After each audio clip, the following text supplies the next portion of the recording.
주의 몸을 분변치 못하고 먹고 마시는 자는, 이런 제목으로 고린도전서 강의를 이어가겠습니다.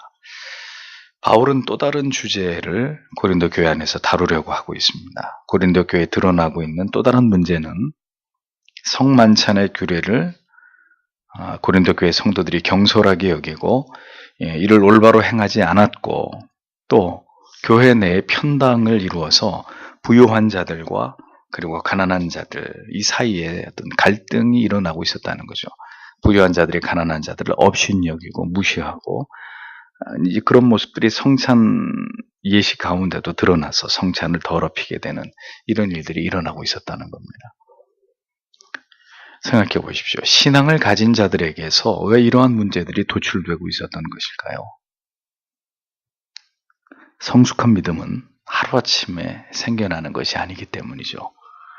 고린도의 교회가 세워지고 그들이 예수를 믿는 하나님의 자녀들이 그 교회에 모여서 신앙생활을 하게 되었어도 그들의 믿음이 성숙한 믿음이 아니었다는 것입니다. 그들의 신앙이 하나님의 기뻐하시는 뜻을 깨닫고 이해해서 정교하게 바른 믿음을 쫓아가는 그런 믿음이 아니었기 때문이라는 겁니다.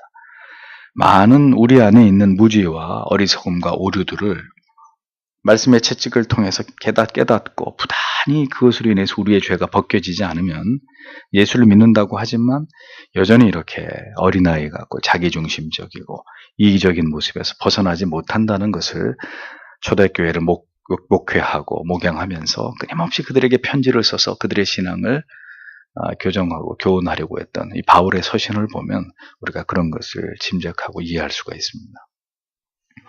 그렇잖아요. 저희는 머리끝부터 발끝까지 죄악으로 뒤덮여 있는 존재입니다. 그러니 하나님의 말씀을 통해서 계속 우리의 허물과 죄가 드러나고 그것에 대해서 깨달음을 갖게 되고 돌이킬 때 비로소 조금씩 성숙해 나아가는 그런 신자가 될 수 있는 것이죠.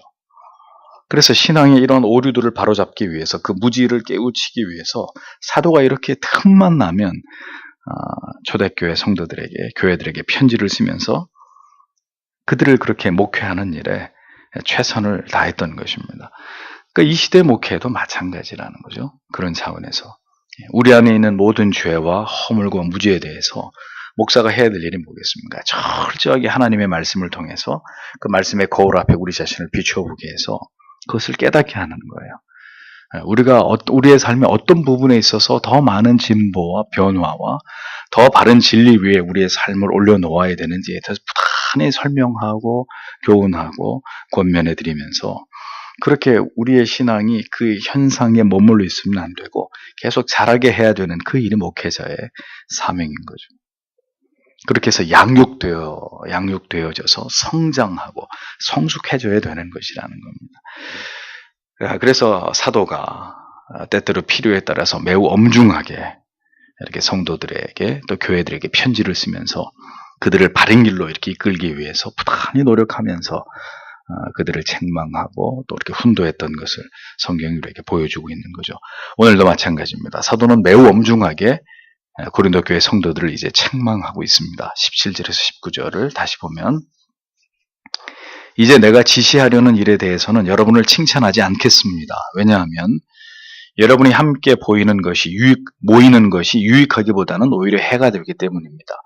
무엇보다도 먼저 여러분이 교회에 함께 모일 때 여러분 가운데 분쟁이 있다는 말이 들리는데 나는 그것이 어느 정도 사실이라고 믿습니다. 그런데 여러분 가운데 그런 분파가 있어야 인정을 받는 사람들이 드러나게 될 것입니다. 이렇게 이야기하고 있습니다. 자, 보십시오. 예수를 믿어서 하나님의 자녀가 되었다고 하면서 고린도 교회 성도들은 여전히 죄성을 가지고 부끄러운 일들을 일삼고 있었습니다. 사도는 성도의 모임이 이러한 이유 때문에 전혀 유익하지 않고 오히려 지금 해가 되고 있다, 이렇게 개탄하고 있습니다. 당시 고린도 교회는 부유한 성도의 집, 그때는 이제 예배당이라는 어떤 유형화된 예배 공간이 없었기 때문에 대체적으로 부유한 집이 큰 성도들의 집에서 이렇게 돌아가면서 예배를 드리고 모임을 가졌던 것으로 보입니다. 그런데 헬라와 그 로마 사회의 상류 계층의 사람들은 그 모임을 가질 때 가장 좋은 방에 해당되는 트리클리니움이라는 방이 있어요. 가장 좋은 그 집에서 가장 좋은 방, 최고의 응접실 같은 곳에서 상류층에 있는 그리스도인들은 거기서 교제를 하고, 그러면서 거기서 그들은 제일 좋은 음식과 포도주를 먹었고, 그리고 나머지 사람들은 그냥 넓은 방인 아트리움에서 교제를 나누고, 그들은 좀 질이 떨어지는 음식과 포도주를 그렇게 먹게 했던 것입니다. 자, 이 부분을 더 자세히 이해하려면 초대교회 상황을 좀 더 들여다볼 필요가 있는데, 초대교회 성도들은 모일 때 이제 주일 저녁에 보통 애찬과 성찬을 겸해서 가지고 냈습니다.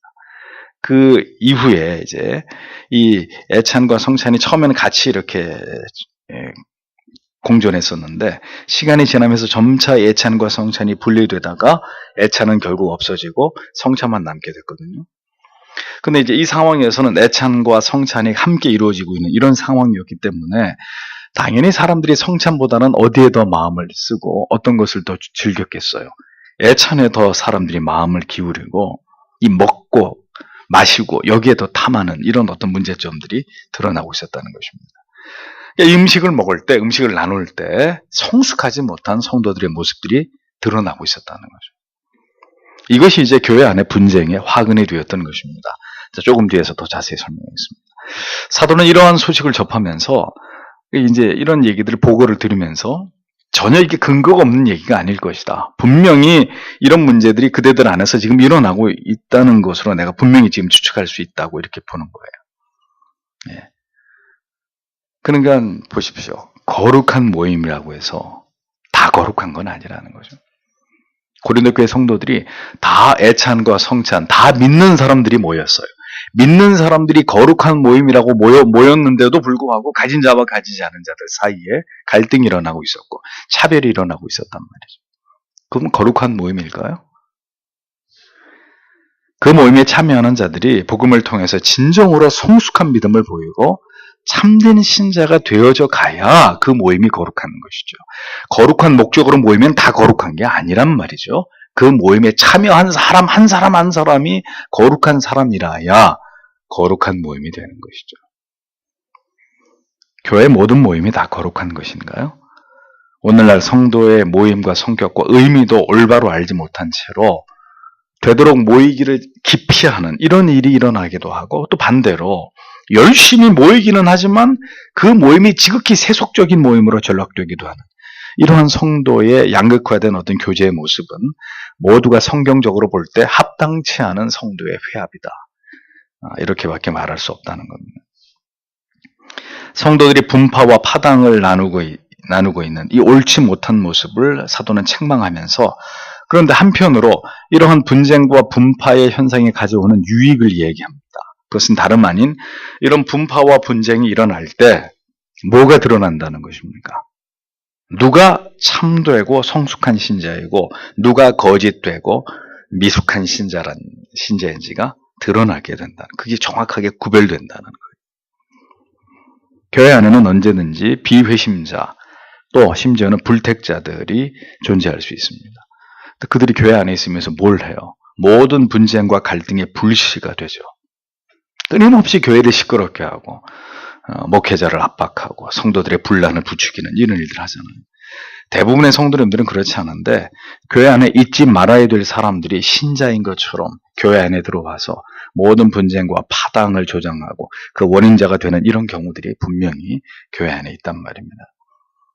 그러니까 사도는 이렇게 성찬의 의미와 정신을 훼손하고 있는 고린도 교회 성도들에게 강하게 그것을 질타하고 꾸짖고 있는 것을 계속해서 보여줍니다. 20절에서 22절에 보면, 그러므로 여러분은 함께 모여서 주님의 만찬을 먹는다고 할 수 없습니다. 그 이유는 먹을 때 각기 다른 사람들을 기다리지 않고 자기의 만찬을 먼저 가져다 먹기 때문입니다. 그래서 어떤 사람은 배가 고프고 또 어떤 사람은 술에 취합니다.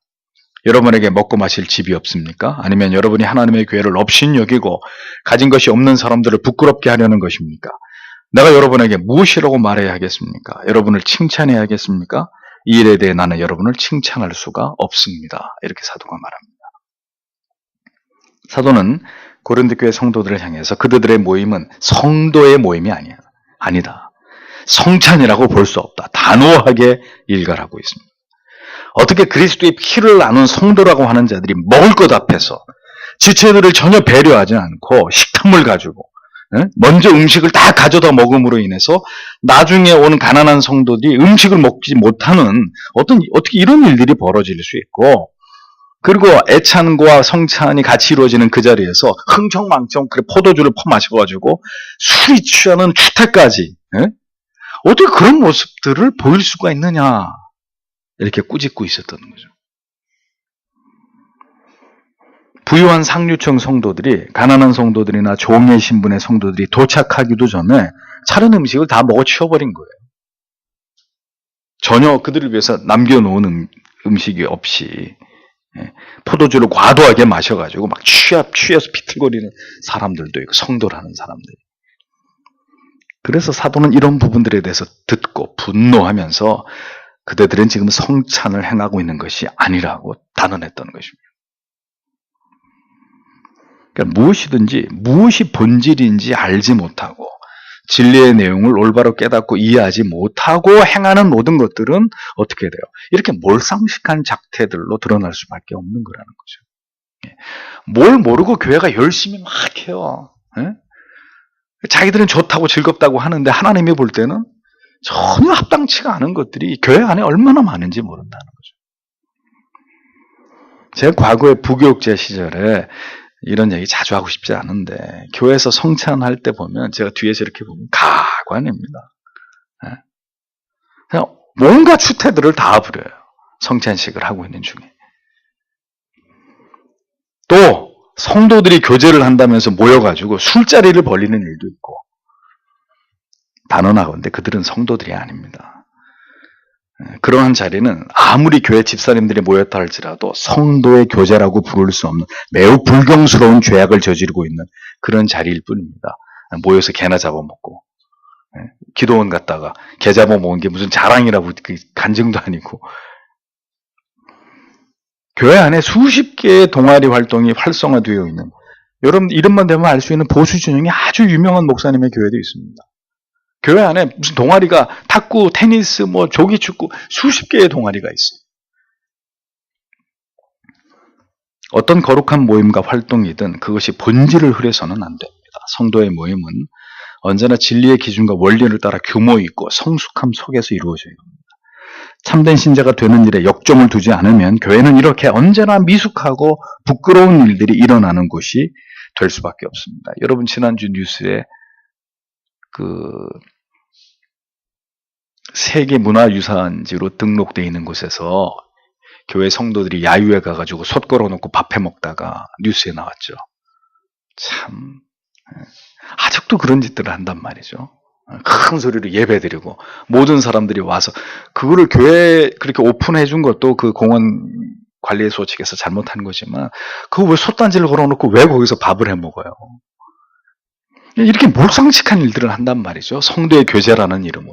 왜 그래요? 원리에서 떠나버려. 원론에서 떠나니까 그렇게 되는 거란 말이죠. 그리스도의 복음으로 새 사람을 입지 않으면 세상과 결코 다를 바 없는 그런 모습들이 성도의 모임, 교제라는 미명하에서 벌어져요. 그런 일이 얼마든지 일어날 수 있어요. 사도는 이러한 부끄러운 일들을 행한 자들에게 강하게 훈계하고 있습니다. 하나님의 교회를 멸시하고 가지지 못한 자들을 배려하지 않는 이런 부끄러운 추태를 보인 것에 대해서 사도는 이런 부끄러움을 가진 그대들을 어떻게 내가 칭찬할 수 있겠느냐 하고 단식하고 있습니다. 식욕을 채우려는 식사를 하려면 각자 집에 가서 실컷 먹을 일이지, 왜 성도의 교제 속에서 줄인 배를 채우려고 자기들만 음식을 취하니라고 다른 사람들은 먹을 애창과 성찬에 나와서 아무것도 먹지도 못하게 하는 이런 어처구니 없는 일들을 행하느냐. 말은 안 했지만 그러고도 당신들이 어떻게 성도라고 말할 수 있느냐. 바울은 지금 그런 느낌으로 이 훈계를 하고 있었던 거죠. 하나님의 집에서는 서로가 서로를 배려하고 섬기고 함께 사랑을 나누고 성찬의 의미를 기념하는 거룩한 모임을 가져야 함에도 불구하고 전혀 그런 모습들이 나타나지 않음에 대해서 사도는 한탄하고 있었던 것입니다. 그러므로 성도 여러분, 배려가 없는 것은 신앙이 아닙니다.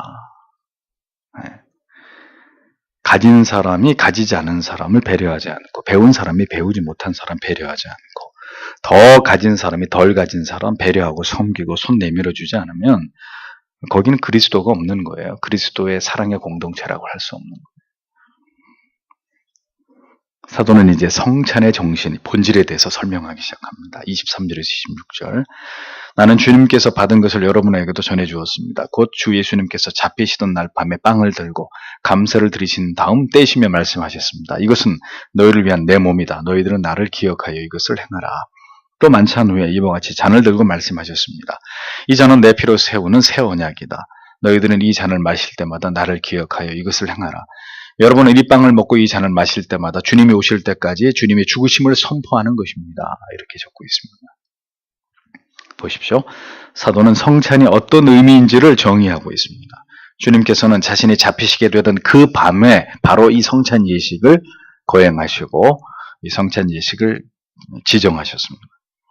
그렇게도 긴박한 상황 속에서 마지막으로 제자들과 식사를 나누시면서 주님께서 그토록 중요하다고 당부하고 싶었던 그 진리는 무엇냐?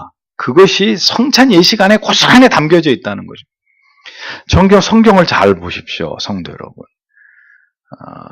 예수님이 자신이 태어난 날을 기념하라고 말씀하신 적 없어요. 부활은 안식구 첫날 주일로 대체돼서 우리가 가장 중요한 날로 지금 지키고 있지만 그 외에 또 어떤 날, 성경에 어떤 날도 주님이 반드시 기념해서 지키라고 말씀하신 날이 없어요. 또 그렇게 기념하라고 하신 어떤 중요한 주제도 없고. 근데 뭐가 있어요? 이 성찬식이 있는 거예요. 성찬예식. 이건 주님이 내가 올 때까지 기념해서 지키라고 하신, 주님이 직접 말씀하신 명령이에요. 너희를 위하는 내 몸, 주님이 흘리신 피로 세우신 새 언약이다. 주님이 친히 그 성찬 예식에 담겨져 있는 진리를, 교리를 말씀하신 것입니다. 그러니까 뭡니까? 주님께서 죽음을 앞두시고 내가 지금 누구 때문에, 누구를 위해서 내 자신을 내어주는지를 분명하게 우리에게 말씀하시는 거예요. 그러니까 그것을 영원히 우리가 잊지 않기를 원하시는 거예요. 죄인들을 구원하기 위해서 주님이 자기의 몸을 버리신다는 것을 모든 하나님의 자녀들이 주님이 다시 오는 그날까지 기억하기를 주님이 원하신 것입니다. 그리고 구약시대 수도 없이 인간들의 죄를 위해서 희생되었던 희생 제물들이 흘렸던 그 피가 바로 영원히 그리고 단번에 죄인들의 모든 죄를 구속하기 위해서 이제 자신이 흘리시게 될 그 피라는 것을 밝히심으로 그 피를 마시는 자, 그 피를 믿는 자에게 영생을 주시는 언약이 자신의 죽으심으로 인해서 모든 하나님의 사랑하는 자녀들에게 세워지게 된 사실을 주님은 우리가 모르기를 원치 않는 것이죠. 그러니까 이 두 가지가 성찬 안에 담겨있는 가장 중요한 의미라는 것입니다. 그것을 영원히 기억하고 기념하기를 주님이 우리에게 요구하셨고 명령하셨다는 거예요. 이 성찬을 기념해서 지킬 때마다 이를 말씀하신 주께서 모든 하나님의 백성들의 심령에 영적으로 임재하셔서 그들과 영원히 함께 신비한 연합을 이루심을 확인하는 이런 귀한 의미가 바로 성찬에 담겨져 있음을 사도는 지금 고린도 교회 성도들에게 설명하고 있는 거예요. 뭘 제대로 알고 했어야지 그들이 지금까지 먹고 마시면서 다 먼저 먹어치우고 이렇게 했던 모든 것은 성찬이 아니었다고 바울이 얘기하면서 그 성찬의 의미를 다시 가르쳐주고 있었다는 것입니다. 이렇게까지 지금 그대들은 성찬을 더럽혀온 것인데 이제 다시 내가 성찬의 의미와 그 뜻을 설명하니 그것을 기억하고 제대로 성찬을 행하라고 당부를 하고 있었던 것이죠. 성찬에 참여하는 것은 주께서 다시 오시는 그날까지 우리 죄를 위해서 하나님의 독생 성자 예수 그리스도께서 자기의 생명을 버리셨다는 이 사실과 이 진리를, 이 복음을 우리가 상징적으로 나타내는 의미라고 사도는 설명합니다. 우리에게 있어서, 신자에게 있어서 그리스도의 죽으심의 의미는 영원히 잊을 수 없고 영원히 우리가 자랑해야 되는 그런 가치가 된다고 성경들에게 말씀하고 있는 거죠. 그래서 우리가 그리스도를 아는 것과 그리스도의 십자가의 죽으심에 대해서 혹여라도 우리 안에 부끄러운 마음이 있다면 우리가 신자라는 것이 이 세상에서 수치스러움으로 우리 안에 여겨지고 있다면 우리의 신앙의 진위는 다시 생각해 봐야 될 문제가 될 것입니다. 여러분 주일날 성경책 들고 교회 오시는 분들 거의 없어요. 이제는. 이게 다 어디로 들어가요? 가방 안으로 다 들어가요. 근데 제가 어렸을 때 제 기억에는 이 빨간 성경책, 주일 되면 다 이렇게 들고 길거리에 이렇게 가시는 분들이 많이 있었어요. 그래서 딱 한눈에 봐도 교회 가는구나, 저분이. 예수 믿는 분이, 예수 믿는 사람이 알 수 있었거든요. 지하철 타면 더러 성경 보시는 분들이 있었어요. 요즘엔 지하철을 안 타서 그런지 모르겠는데, 성경책을 들고 교회 가시는 분이나 지하철이나 버스에서 성경 읽으시는 분 많지 않은 것 같아요. 뭐 그 의미가 꼭 그러지 않기를 바라지만, 혹 내가 예수 믿는 사람이라는 것이 알려지고 드러나는 게 부끄러워서 그렇다면, 주님이 어떻게 생각하실까요? 내가 널 위해서 살찌고 피 흘려 죽어주었는데, 너에게 영생 주기 위해서 나는 발가벗겨진 채로 이 세상에서 당할 수 있는 모든 수치와 멸시와 천대와 고통을 온몸으로 모든 정신으로 그대로 받아내면서 속죄 희생 제물이 되어주었는데 너는 나를 부끄럽게 여기는구나. 그거는 예수를 만난 신앙이라고 볼 수 없는 거죠. 그러니까 주님이 오시는 날까지 우리는 그걸 드러내야 되는 사람이라는 거예요. 예수가 날 위해서 죽었어. 그분이 나를 위해서 죽었어. 나는 그분 때문에 영원히 지옥에 떨어질 인생이었는데 나는 영생을 얻게 된 사람이요. 성찬에 참여하면서 그걸 세상 앞에 드러내야 될 사명이 우리한테 있다고 얘기하고 있는 거예요. 사도는 이러한 중요한 의미를 지닌 성찬을 그렇게 불경하게 더럽히고 그 정신을 훼손한 것이 얼마나 큰 죄와 징벌을 가져오게 되는 것인지를 이어서 설명하고 있습니다. 27절에서 30절을 그러므로 누구든지 합당치 않은 태도로 주님의 빵을 먹거나 주님의 잔을 마시는 사람은 주님의 몸과 피에 대해 죄를 짓는 것이 됩니다. 그러나 사람은 빵을 먹고 잔을 마시기 전에 자신을 살펴보아야만 합니다. 주님의 몸을 올바르게 분별하지 못하고 먹고 마시는 사람은 자기 자신에 대한 심판을 먹고 마시는 것입니다. 이 때문에 여러분 가운데 많은 사람이 몸이 약하고 병들고 또 적지 않은 사람이 이미 잠이 들었습니다. 이렇게 기록하고 있습니다. 성찬을 단순히 음식을 먹는 것으로만 여겨서 가난한 자들에 대한 아무런 배려도 없이 그렇게 부끄럽게 성찬을 행하는 것이 얼마나 잘못된 일인지를 경고하기를 사도는 누구든지 올바로 성찬의 정신을 가지지 않고 빵과 잔을 마시는 사람은 주님의 몸과 피에 대해서 직접적으로 죄를 짓는 것이다. 그것을 욕보이는 것이다. 이렇게 설명하고 있습니다. 주님을 대항해서 직접적으로 주님을 향해서 죄를 짓고 그 죽음을 더럽히는 그런 죄를 짓고 있는 사람이다. 이런 의미입니다. 그러하게 사도는 분명히 말합니다. 성찬에 참여하기 전에 반드시 자신을 살펴야 될 것이다. 살펴야 돼. 이거는 해도 그만 안 해도 그만. 바빠서 일주일 동안 성찬식인데 기도 한 번 못했네. 성찬하면 안 되는 거예요. 그러니까. 자기를 살피지 않은 사람은 성찬에 참여하면 안 된다고 성경이 분명히 얘기하고 있잖아요. 하루 이틀이지 그것도요. 한두 번이지 어쩌다가. 번번이 그런다 그러면 뒤에 보세요. 그리스도의 죽으심에 관해서 우리가 올바른 지식을 가지고 있고 그 죽으심에 대해 합당한 감사의 삶을 살아가고 있는지를 깨어있는 삶을 살아가고 있는지를 자기 자신을 끊임없이 이렇게 점검하면서 성찬에 참여하기 전에 또다시 내 자신, 내 영혼의 갈피갈피를 들여다보면서 죄를 회개하고 성찬에 참여하기에 합당한 내 마음과 영혼의 자세를 하나님의 은혜 가운데 부어달라고 이런 진지한 어떤 준비가 있고 난 다음에 성찬에 참여하는 것이 맞다고 사도가 분명히 가르치는 거예요. 그래서 여러분 화란의 교회들은 성찬에 참여하기 전에 성찬이 많지도 않아요. 칼빈은 매주 하라 그랬는데 화란 교회는 뭐 1년에 그렇게 많이 한 4-5차례밖에 안 하거든요. 근데 왜 그렇게 하냐면은 한 번을 해도 제대로 하려고 하기 때문에. 근데 그 제대로 하는 게 뭐냐? 성찬 예식에 공고가 되면은 장로님들이 그 모든 성도의 가정을 신방해요. 영혼들을 다 체크해요. 이 사람이 성찬에 참여할 수 있을 만큼 영적으로 깨어있고 경건한 삶을 살고 있나, 어떤 드러난 죄가 없나 다 살펴가지고 어떤 사람은 문답을 하고 난 다음에 그대는 이번 성찬에 참여할 수 없습니다. 수찬 정지시키는 거죠. 그러니까 권징과 치리를 하는 거예요. 성찬 전에. 그래서 다 신방을 하고 난 다음에 담임 목사한테 보고를 하는 거예요. 성도들의 신방한 결과 몇 가정이 이번 성찬에 참여할 수 있고 몇몇 사람들은 이번에 성찬에 참여하는 것이 부적합하고 영적으로 근신케 했습니다. 그래서 그 사람들만 성찬에 참여했습니다. 엄격한 그런 전통을 지금도 지키고 있어요.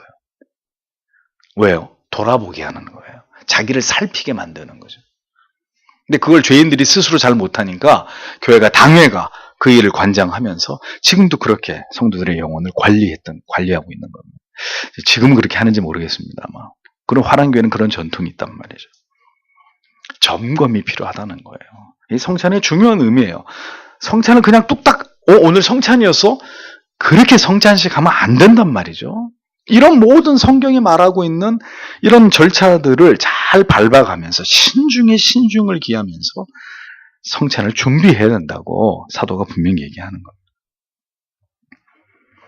성찬에 참여함에 있어서 이렇게 자기를 돌아보고 성찬에 참여하기에 합당한 영적인 준비 없이 성찬에 나아가는 것은 뭐라 그랬습니까? 자기의 죄를 먹고 마시는 것이다 라고 사도가 강하게 이것을 설명하고 있습니다. 이제 점점 더 강하게 설명해요. 성경은 어떤 경우도 자신을 돌아보고 회개하고 은혜 받기를 사모하는 그 자신의 영적인 준비됨 없이 성찬에 임하는 것을 금하고 있습니다. 그냥 그렇게 하지 말라는 게 아니라 그렇게 하면 그리스도의 몸과 피에 대해서 죄를 짓는 것이고 네 죄를 먹고 마시는 것이 된다. 할 수 있는 모든 강한 표현을 가지고 두려움을 갖게 만드는 거예요. 내 죄에 대한 심판을 네가 먹고 마시는 중대한 죄가 되는 것이다. 이 정도로 경고했다 그러면은 상당한 수위로 지금 사도가 고린도 교회 성도들에게 경고한 거잖아요. 근데 거기서 끝나는 게 아니었어요. 나아가서 성찬에 올바르게 참여하지 않으면 영적인 병약함. 여기 이제 주석에서 일부 이제 주석가들은 이 부분을 영적인 죽음이라고 해석했는데 잘못된 해석. 육체적인 연약함, 육체적 질병, 육체적 죽음까지 초래할 수 있다고 사도는 분명하게 경고합니다. 근데 여기서 잘 보세요. 많은 사람들이 그랬어요. 예?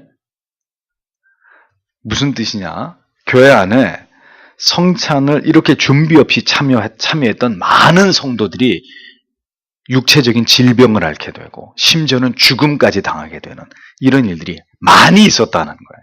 어쩌다 한 명 있는 게 아니라 많았다. 많은 사람들이 그랬다. 이게 중요한 부분이에요. 신자가 술, 담배를 하면서 성찬에 참여합니다. 더러운 죄악을 범하고 있는 가운데 아무렇지도 않게 성찬에 참여합니다. 불의하고 불법한 일에 가담하는 가운데 주일날 아무렇지도 않게 성찬에 참여합니다. 모든 사악한 죄 가운데 있으면서 회개치 않고 자기를 기만한 채로 자기를 돌아보지 않고 성찬에 참여합니다. 그래서 어떻게 됐다고요? 질병에 연약해지고 병에 걸려서 죽게 되는 이런 하나님의 징계에 처하게 됐다고까지 성찬을 더럽힌 죄에 대해서 최고의 수위를 높여가지고 사도는 경고하고 있습니다. 그러면 반대는 어떻겠어요? 반대로 성찬을 올바로 참여했을 때 우리의 영혼에 말할 수 없는 유익과 충만한 은혜와 영적인 고무됨이 임하게 된다는 사실을 우리가 상기할 필요가 있는 거죠. 성찬을 준비하면서 참여하는 사람의 모습을 보면 그렇기 때문에 그 사람이 진정한 거듭난 그리스도인이지 아닌지를 알 수 있는 거예요. 교회가 분명히 성찬식이 있습니다 하고 공고를 하는데도 불구하고 전혀 개의치 않고 전혀 이러한 성경의 원리에 입각한 성찬의 준비 없이 그렇게 그냥 성찬에 아무 생각 없이 참여하는 그런 성도에게 또 성찬에 참여할 권한을 주고 똑같이 죄 지는 거예요. 목사와 성도가 같이 죄를 짓고 있는 거예요. 어렸을 때부터 제가 어머니 뱃속에서부터 교회를 다녔지만 아무도 저에게 성찬에 대해서 이렇게 가르치는 사람이 없었어요. 그냥 성찬 예식하면 어렸을 때는 옆에서 구경하다가 때가 되면 그럼 뭐 당연히 나도 이제 어른이 됐나 보다. 그리고 그냥 빵과 포도주를 마시는 것으로 이렇게 나도 이제 이 교회에서 이제 떳떳한 성도가 됐나 보다. 뭐 이 정도 이렇게 의식을 했지. 이런 의미들을 깊이 가르쳐 주면서 성찬에 참여하게 하는 이런 교육을 저도 받지 못했어요.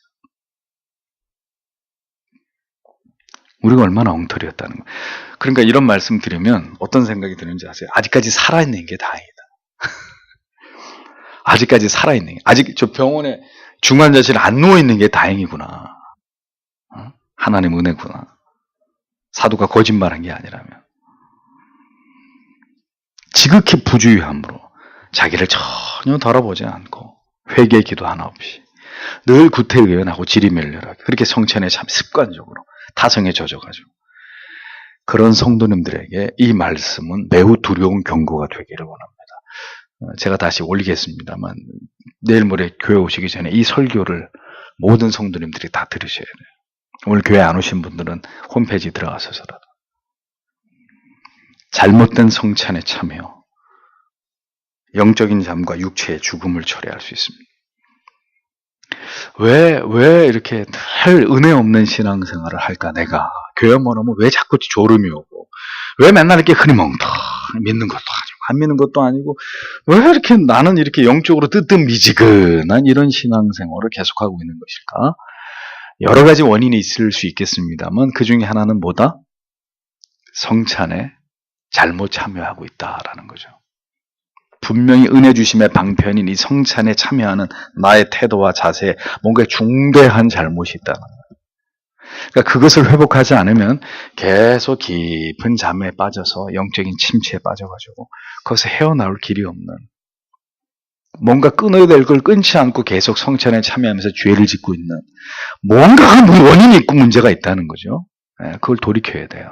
하나님의 은혜로 거기서 결별하고 그리고 온전한 정신으로 철저한 준비됨 속에 성찬에 참여하면 그의 영혼에 어떠한 생명의 역사와 변화가 일어나는지를 본인이 스스로 경험해 봐야 되는 거죠.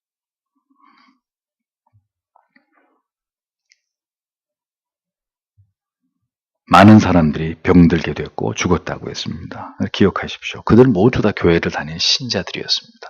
아니 세상 사람들이 성찬 잘못했다고 죽었겠어요? 아니 그럴 리는 없잖아요. 열심히 교회를 다닌 신자들 가운데 병에 걸리고 죽은 사람들이 있었다는 겁니다. 엉터리로 성찬에 참여하는 어리석은 교인들이 그때도 지금도 적지 않다는 뜻입니다.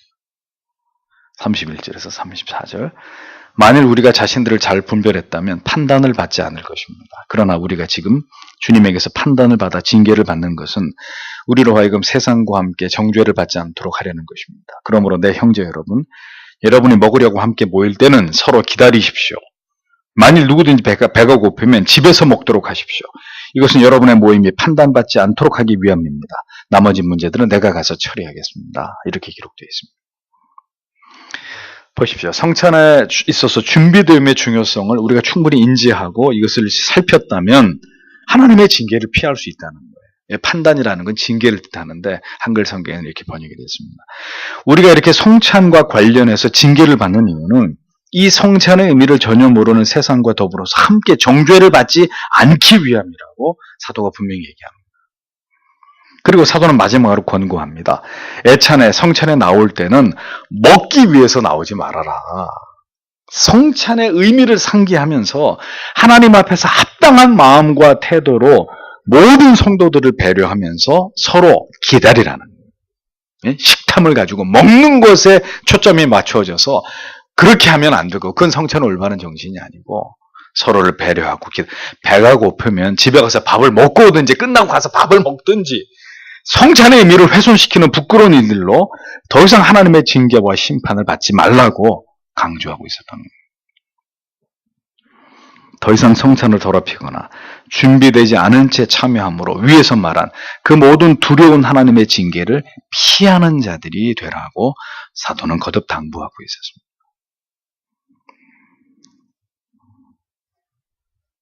그러면서 성만찬에 관련된 다른 세부적인 가르침들은 이제 사도가 직접 그곳에 가서 가르쳐 정리시키도록 하겠다 이렇게 말하고 있습니다.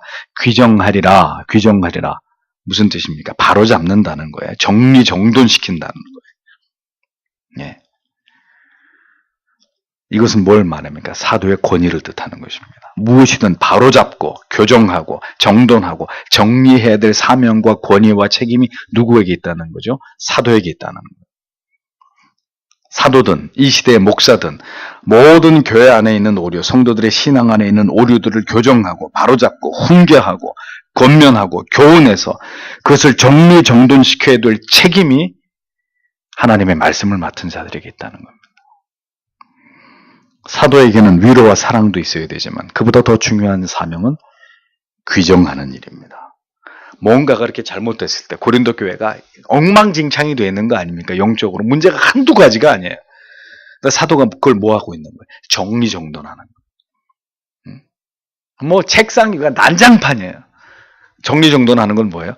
다 제자리에 갖다 놓고, 책도 제자리에 갖다 놓고, 연필도 제자리에 갖다, 모든 걸 다 제자리에다 이렇게 제자리에다가 다시 재배치하는 거죠. 그걸 누가 한다는 거예요? 사도가. 누구를 대상으로? 교회와 성도를 대상으로.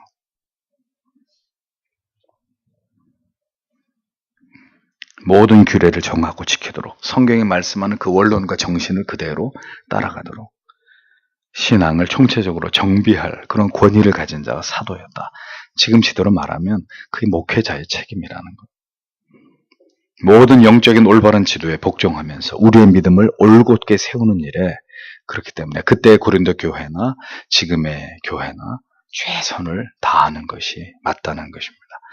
사도는 이렇게 고린도 교회 안의 문제들을 하나씩 바로 잡아가고 있었습니다.